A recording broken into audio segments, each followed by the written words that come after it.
Welcome back in our channel Monima কিচেনে সবাইকে স্বাগত। আজকের আমাদের রেসিপি কষা মাংস। তার জন্য প্রথমেই আলুগুলোকে আমরা ভেজে নেব। তো আলুটা আমাদের ভাজা হয়ে গেছে, এবারে তুলে নিচ্ছি। গোটা গরম মশলা ফোড়ন দিয়ে দেব আর পেঁয়াজগুলোকে ভেজে নেব। এবারে দিয়ে দেব রসুন বাটা, আদা বাটা, এরপরে দিয়ে দেব হলুদ গুঁড়ো, আর পরে দিয়ে দেব লঙ্কা গুঁড়ো, এরপর দেবো গোলমরিচের গুঁড়ো। মাংসটা অ্যাড করে দেবো এবারে।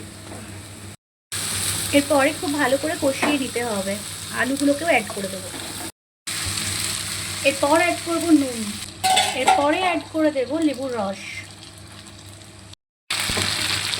কষানো হয়ে গেছে, এরপরে আমরা গরম জল অ্যাড করে দেব। এরপর সেদ্ধ হওয়ার জন্য একটা ঢাকা দিয়ে দেবো।